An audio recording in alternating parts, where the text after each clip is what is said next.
एक बार फिर से स्वागत है आपका अपने चैनल सीपी क्लासेस पर। और आज मैं शुरुआत कर रहा हूँ टर्म 2 का जो सिलेबस है बिज़नेस स्टडीज़ का क्लास 12th का, उसका आज हम पहला चैप्टर की स्टार्टिंग करने वाले हैं जिसका नाम है स्टाफिंग।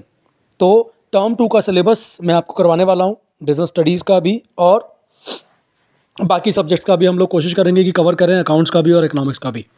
तो आज के वीडियो में हम स्टार्ट कर रहे हैं स्टाफिंग अपना चैप्टर, और मैं आपको आज के वीडियो में 1-2 टॉपिक्स करवाऊँगा और रेगुलर आपको सारे ही टॉपिक्स के वीडियोस मिलते रहेंगे।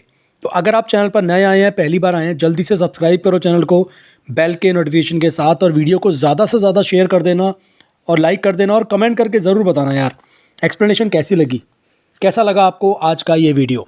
चलिए शुरुआत करते हैं। आखिर स्टाफिंग फंक्शन होता क्या है, सबसे पहले समझते हैं मीनिंग ऑफ स्टाफिंग। देखिए, प्लानिंग में आपने क्या करा, प्लान बना लिया, आपने ऑब्जेक्टिव सेट कर लिए, फिर आपने करी ऑर्गेनाइजिंग के अंदर आपने अथॉरिटी, रिस्पॉन्सिबिलिटी, रिलेशनशिप स्टैब्लिश कर दिया, एक स्ट्रक्चर बना दिया, जॉब पोजीशंस क्रिएट कर ली। बट क्या सिर्फ जॉब पोजीशन क्रिएट करना सफिशिएंट है? नहीं। अगला स्टेप क्या आता है, आपको उन जॉब पोजीशंस को फिल करना पड़ेगा। किनसे? सही तरह के लोगों से जो उस जॉब पोजीशन के लायक हों। तो the function of knowing job positions, keeping them filled by efficient people is called staffing. देखिए, स्टाफिंग की इंपॉर्टेंस एक तरह से और बढ़ जाती है, बिकॉज आपके पास जो ह्यूमन रिसोर्सेज हैं, जो लोग हैं, वो बहुत इंपॉर्टेंट एसेट होते हैं एक कंपनी के लिए। बल्कि मुझे ये बोलना चाहिए कि अच्छे लोग एक कंपनी के लिए एसेट्स होते हैं, और किसी कंपनी की ग्रोथ, किसी कंपनी का एक्सपेंशन उसके स्टाफ के ऊपर डिपेंड करता है। इसीलिए एक ऑर्गेनाइजेशन के अंदर ये बहुत ज़्यादा इंपॉर्टेंट बन जाता है कि जब स्टाफिंग फंक्शन किया जाए तो बहुत सोच समझ कर किया जाए, क्योंकि एक बार स्ट्रक्चर डेवलप करने के बाद आपका नेक्स्ट काम यही है कि आपको लोग चाहिए। कैसे लोग चाहिए आपको? राइट स्किल्स हो उनके पास अच्छी नॉलेज हो, उनके पास एबिलिटी हो, वो कैपेबल हो, कि because people are most important resource of a business. अच्छे लोग ही होते हैं एक बिजनेस के अंदर, या तो वो बिजनेस को बना सकते हैं या बिजनेस को बिगाड़ सकते हैं। कंपनी की ग्रोथ, कंपनी के प्रोडक्ट्स की क्वालिटी, कंपनी कितना प्रॉफिट अर्न करेगी फ्यूचर में जाकर, ये सब उसके लोगों पर ही डिपेंड करता है।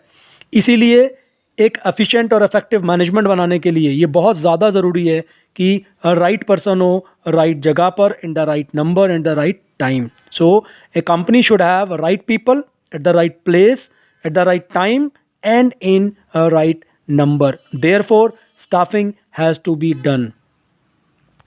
अब स्टाफिंग एक्चुअल में क्या है? Staffing is a managerial function of training, developing people to fill the vacant positions in the company.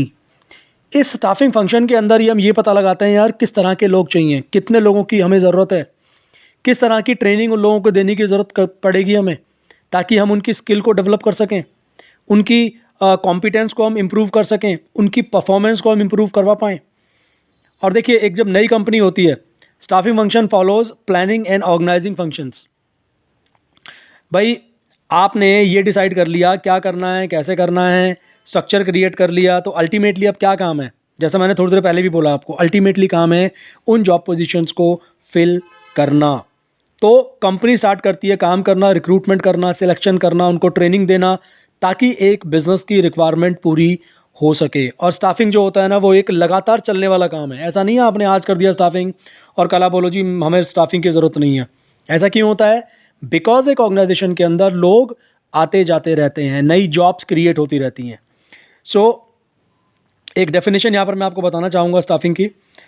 Staffing is a managerial function through which competent employees are selected, trained, developed, rewarded, and their individual efforts are harmoniously integrated towards achieving organization goals।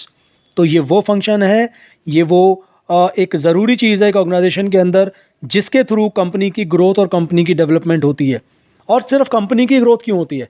जितने भी लोग higher किए जाते हैं definitely वो भी grow करते हैं, अगर स्टाफिंग फंक्शन बहुत अच्छे तरीके से एक ऑर्गेनाइजेशन के अंदर किया जाता है।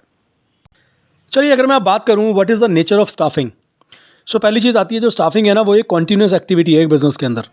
क्योंकि एक मैनेजर को they have to give attention to the personal needs of organisation, not only at the inception, यानी कि स्टार्टिंग में नहीं, बल्कि फ्यूचर में भी। यानी कि स्टाफिंग रेगुलर करना पड़ता है, लोगों को हायर करना, लोगों को ट्रेनिंग देना, उनको डेवलप करना बार बार और लगातार करना पड़ता है, इसलिए स्टाफिंग एक कॉन्टीन्यूस फंक्शन है, ये एक परवेसिव फंक्शन है। यानी कि आपकी ऑर्गेनाइजेशन कैसी भी हो, हर जगह पर आपको स्टाफिंग की ज़रूरत पड़ने वाली है। स्कोप बहुत वाइड है स्टाफिंग का, बिकॉज स्टाफिंग के अंदर ऐसा नहीं है सिर्फ आपने लोग हायर कर दिए और स्टाफिंग कंप्लीट हो गई। बहुत सारी एक्टिविटीज़ इन्वॉल्व हैं, जैसे man power planning, recruitment, selection, training, development of people etcetera. ये सब के सब स्टाफिंग के अंदर कवर होते हैं। इसका मतलब हम ये बड़ी आसानी से कह सकते हैं कि स्टाफिंग यार बहुत एक वाइडर स्कोप है स्टाफिंग के अंदर। उसके बाद बात करते हैं, staffing is related to human resources because it is concern with what, procurement and training of people. इसके साथ साथ एक और नेचर में पॉइंट कवर करते हैं हम लोग, जिसको कहते हैं कॉर्डियल रिलेशनशिप। स्टाफिंग का एक बहुत अहम रोल मेरे हिसाब से ये है कि जितने भी लोग काम कर रहे हैं उनके बीच में जो माहौल होना वो बहुत अच्छा हो, लोग एक दूसरे पर ट्रस्ट करें, एक दूसरे के ऊपर कॉन्फिडेंस हो, मिलजुल कर काम करें। यार आप सोच के देखो, जहाँ पर माहौल ही अच्छा नहीं है, जहाँ पर लोग हमेशा एक दूसरे की टांग ही खींचते रहते हैं, क्या वहाँ काम अच्छे से हो सकता है? नहीं हो सकता। तो स्टाफिंग फंक्शन के अंदर ये चीज़ बहुत ज़्यादा ज़रूरी है कि इस चीज़ पर फोकस किया जाए कि लोगों के बीच में बहुत अच्छे और बहुत खूबसूरत रिलेशनशिप डेवलप हों। अब स्टाफिंग की ज़रूरत क्यों है? Why we need staffing. चलिए कुछ पॉइंट्स इसमें समझाता हूँ आपको मैं कि स्टाफिंग की ज़रूरत हमें पड़ती क्यों है। पहला पॉइंट देखिए, फिलिंग द रोल्स। एक ऑर्गेनाइजेशन के अंदर रोल्स चेंज होते रहते हैं, आपको हमेशा सुटेबल लोगों की ज़रूरत है, और अगर एक सही जगह पर आपने सही बंदा नहीं डाला तो स्ट्रक्चर में प्रॉब्लम्स क्रिएट होंगी। यानी कि अगर अकाउंट्स वाली पोजीशन पर आपने एक मार्केटिंग का बंदा बिठा दिया तो आप सोच सकते हो वो किस तरीके से काम करेगा। तो जो स्टाफिंग है वो आपके रोल फिल करने में बहुत ज़्यादा हेल्प करती है। उसके बाद सेकंड पॉइंट आता है नीड का, वो है utilisation of resources. Transfer and promotion की जो पॉलिसीज़ होती है ना, वो पता है आपको किस तरीके से बनाई जाती हैं? वो इस तरीके से बनाई जाती हैं ताकि जिस बंदे को जहाँ भेजा जा रहा है या जिस पोस्ट के लिए उसको प्रमोट किया जा रहा है वो उस पोस्ट पे काम को जस्टिफाई कर सके, क्योंकि ये बहुत ज़्यादा इंपॉर्टेंट है। अक्सर ऑर्गेनाइजेशंस में क्या होता है, सरप्लस स्टाफ होता है तो कहीं और ट्रांसफ़र कर देते हैं, उसको किसी और डिपार्टमेंट में भेज देते हैं। बट अगेन हमें ध्यान क्या रखना है, जहाँ पर भी मैं किसी को ट्रांसफ़र कर रहा हूँ या उसको प्रमोशन दे रहा हूँ, क्या वो काम उसके हिसाब से है, क्योंकि तभी उस बंदे का मैं ना फुल पोटेंशियल इस्तेमाल कर पाऊँगा एक बिज़नेस के अंदर। ये सेकंड पॉइंट हो गया। अब थर्ड पॉइंट लेते हैं नीड का, वो है नॉलेज को सर्च करना। देखिए जो पर्सोनल डिपार्टमेंट जो होता है ऑर्गेनाइजेशन के अंदर, पर्सोनल बोल रहा हूँ मैं, ठीक है, तो जो पर्सोनल डिपार्टमेंट होता है उसका क्या काम है? बेसिकली उसको रेगुलर लोगों को ढूंढना पड़ता है। किन एरियाज़ में? मैन पावर प्लानिंग है, रिक्रूटमेंट है, सिलेक्शन करनी पड़ती है, ट्रेनिंग है, डेवलपमेंट है, और ये सारी चीज़ें ना करनी पड़ती हैं। क्यों करनी पड़ती हैं? Just to improve performance of the company. So next point और बात करें अगर हम, वो है मोटिवेशन। आपकी ऑर्गेनाइजेशन के अंदर तरह तरह के लोग काम करते हैं, अब लोगों को भी मोटिवेशन की ज़रूरत पड़ती है ना, तो स्टाफिंग एक सेपरेट फंक्शन है। It is needed, it is very much needed in fact to motivate employees for their better performance. Counselling, training देना, इंसेंटिव प्लान बनाना, स्टाफ वेलफेयर के लिए काम करना, और बहुत सारी ऐसी एक्टिविटीज़ होती हैं जिनसे एम्प्लॉयज़ को मोटिवेशन मिलता है और वो काम बहुत अच्छे से कर पाते हैं। उसके बाद पांचवें पॉइंट की बात करते हैं नीड फॉर स्टाफिंग के अंदर, वो है स्पेशलाइजेशन। पहले क्या होता था, एक ही बंदा है वो सारे के सारे काम कर रहा है कंपनी के अंदर, बट आज क्या है, आज एक तो इस ऑर्गेनाइजेशन में बहुत तरह के काम होने लगे हैं। आज अगर आप एक स्पेशलाइज्ड बंदा हायर करोगे ना, वो ज़्यादा बेटर तरीके से काम करेगा। तो स्टाफिंग की जॉब ह्यूमन रिसोर्स को असाइन की जानी चाहिए। आज लोग एमबीए करते हैं एचआर में, पीएचडी करते हैं एचआर में, क्यों?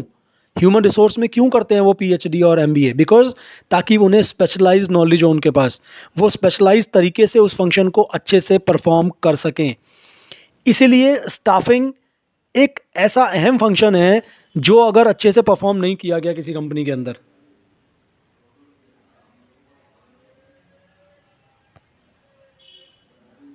तो एक ऑर्गेनाइजेशन के लिए सर्वाइव करना मुश्किल हो जाएगा।